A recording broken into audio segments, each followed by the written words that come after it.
Olá pessoal, estou eu aqui na praia. Será que pode? Crente pode vir pra praia? Mas rapaz, me fizeram essa pergunta por esses dias. Eu sou discipulador, né? Ensino discipulado. Então é muito comum essas perguntas em ambientes religiosos. O pessoal tem alguns tabus, tem algumas crenças. E é ensinado às pessoas a abrirem mão de alguma satisfação, abrir mão de determinados prazeres, em nome de uma falsa obediência.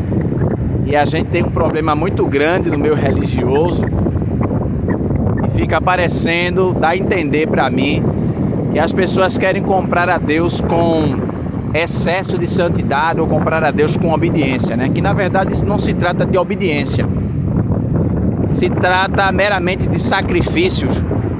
E Deus não quer que a gente faça sacrifício, mas antes que a gente obedeça, né? Oséias 6:6, Samuel 16.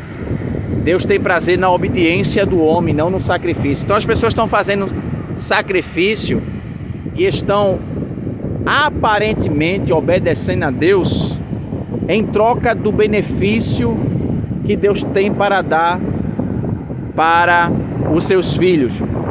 Mas o meu relacionamento com Deus não pode ser baseado na troca, no interesse, porque Deus sabe qual é a minha verdadeira motivação. Então, geralmente temos muito esse tipo de problema, de dúvida, porque as pessoas acabam aprendendo isso dentro dos contextos religiosos que elas estão inseridas, e elas se aprenderam a servir a Deus por causa do que Deus ele faz, e não servir a Deus porque de fato compreende a essência verdadeira do Evangelho.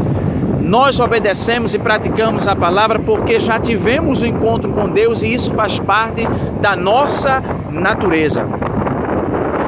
Então, servimos a Deus, obedecemos a Deus porque Deus já está em nós, e não nunca ao contrário.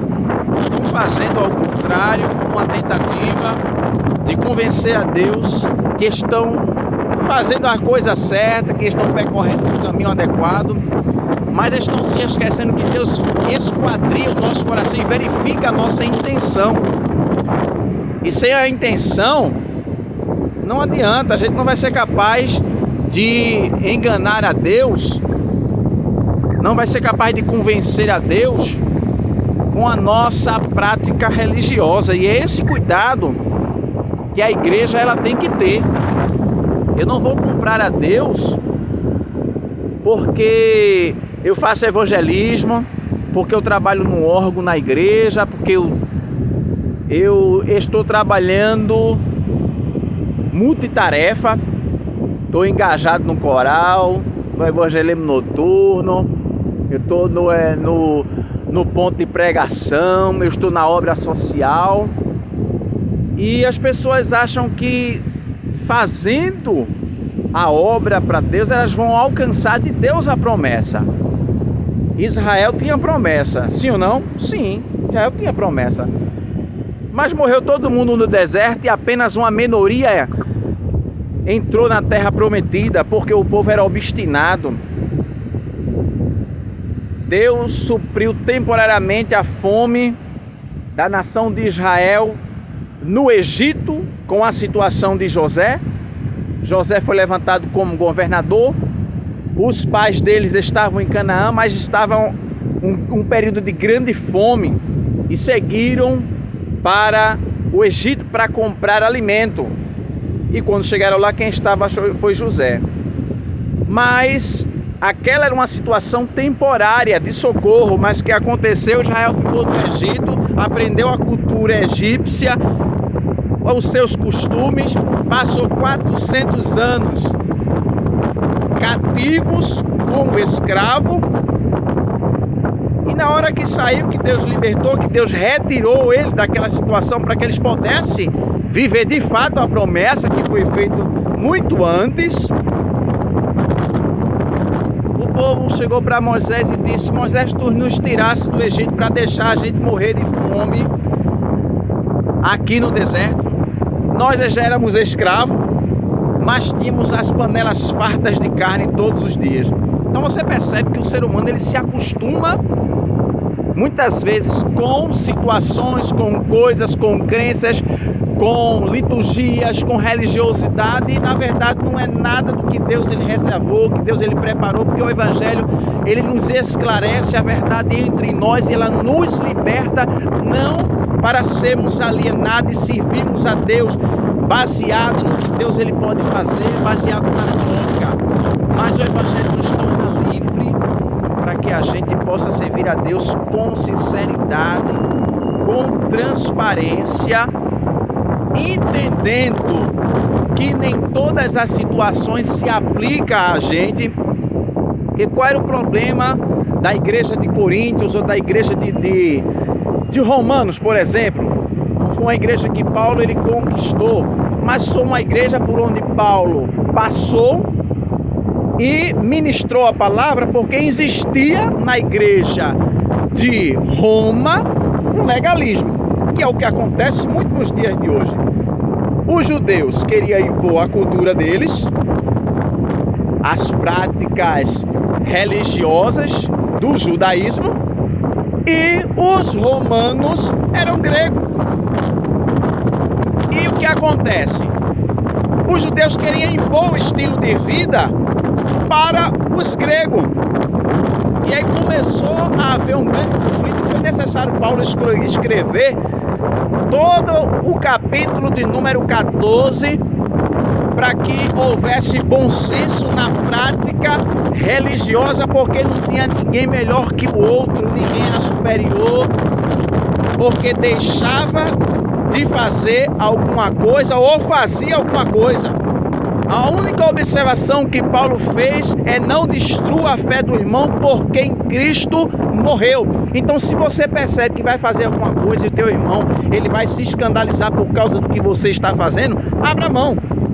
Porque ele, tendo pouca fé, vai se escandalizar com a liberdade que você está praticando. A mente dele vai ficar contaminada, impura, e você vai ser responsável pelo irmão que ficou com a consciência pesada por causa do que viu você fazer.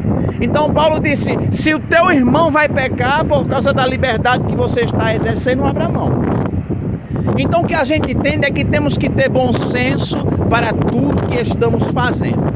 Agora também não vou dizer que vir para a praia é pecado. Não tem nada a ver. Não tem nada a ver. Tem muitas coisas que são ensinadas dentro do contexto religioso que não se aplica a gente, porque a gente não é judeu. A gente está num contexto totalmente diferente. O que pode ser pecado para mim, para outro pode não ser. Porque se trata apenas de cultura, de costume. Não tem a ver com santidade. Agora, claro, né? A gente vai usar o bom senso. A gente vai usar a coerência. E isso é para tudo que a gente faz. Então, às vezes, faz necessário a gente abrir mão de algumas coisas. Você vem de um contexto religioso extremamente severo. Eu não vou andar não vou andar junto com essas pessoas que são extremamente religiosas e vou expor a minha liberdade, porque eu vou ser criticado, eu vou ser questionado, elas não vão entender o que eu estou fazendo. Então a gente tem que saber como exercer esta liberdade para que aqueles que adotaram um procedimento, um estilo de vida um pouco mais reservado, não fiquem escandalizados com as coisas que eu aprovo, com as coisas que eu defendo, porque elas não vão compreender o que eu estou fazendo. E Paulo disse: nessa situação, abra mão. Eu não vou pegar uma congregação que o pessoal costuma ser extremamente conservador e vou chegar lá de shortinho para ir para um passeio com eles, porque eles não vão compreender o que eu estou fazendo. É meio que provocativo. Não fomos levantados por Deus para promover a divisão. O que está acontecendo hoje é a divisão entre as pessoas que servem a Deus. Aí a igreja de Corinto chegou para Paulo e diz: nós somos de Pedro, porque Pedro guarda o judaísmo. Aí o outro chegou e diz: não, nós somos de Apolo, porque somos adeptos da filosofia. Aí chegou outro e diz: nós somos de Cristo, Aí Jesus perguntou para os discípulos: eu quero saber se o reino separado ele não se destrói. Que é o que estão fazendo, a gente está promovendo a divisão. O batista não se mistura com o assembleano não se mistura com o adventista, e por aí vai, não se mistura com os católicos. O pessoal não tem um relacionamento. E eu quero saber se existe um céu para cada um, né? Eu estou até brincando, ironizando, se existe vários céus para cada um, porque eu acho que a gente tem que arrumar um ponto de equilíbrio e aprender a conviver com as diferenças religiosas que existem em cada contexto, porque o que prevalece acima de tudo é o amor. Eu vou abrir mão quando estiver com um assembleano, eu vou exercer a liberdade quando estiver com um batista, mas eu não vou escandalizar o evangelho. Eu vou dar um jeito de aprender a conviver, porque o importante é que haja comunhão entre a gente. Isso é o que tem que ser ensinado, que tem que se aprender, e ninguém está praticando. E aí fica complicado, fica difícil. Então, o que Paulo disse é que se o teu irmão peca por causa do que você aprova, abre a mão. Só isso. Você quer vir para a praia, colocar a sua roupinha de banho, tudinho, coloque, tá fora do seu contexto, ninguém tá lhe vendo, não vai colocar um vídeo. Estou aqui na praia com um biquíni bem pequeno. E vai postar no Instagram, você até pode. Mas as pessoas que talvez estejam dentro do seu ambiente não vão compreender o que é que vocês estão fazendo, porque elas são religiosas. Elas acham que tem que praticar esta liturgia para convencer a Deus da santidade que elas estão praticando. É o que elas pensam, é o que aprenderam. E às vezes fazem até na ignorância, na inocência.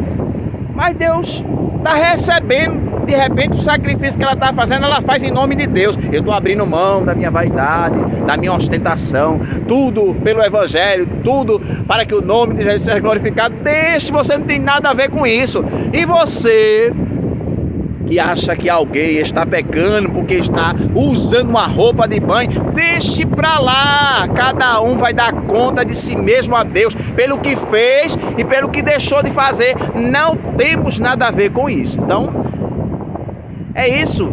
Paulo disse: não condene os judeus que praticam ainda, mesmo depois de conhecer a Cristo, a religião, as festas, né? A festa da Páscoa, que praticam as primícias. Porque você sabe que os judeus, apesar de conhecer a Cristo, eles ainda conservam a tradição. E Paulo disse para os gentios: não provoquem eles. E disse, entendeu? Para os judeus: não condene eles. Então, arrume um ponto de equilíbrio, porque senão você vai fazer exatamente o que Pedro fez. E foi necessário Paulo repreendê-lo severamente, para ele entender que ele não podia ser hipócrita quando se relacionava com as pessoas.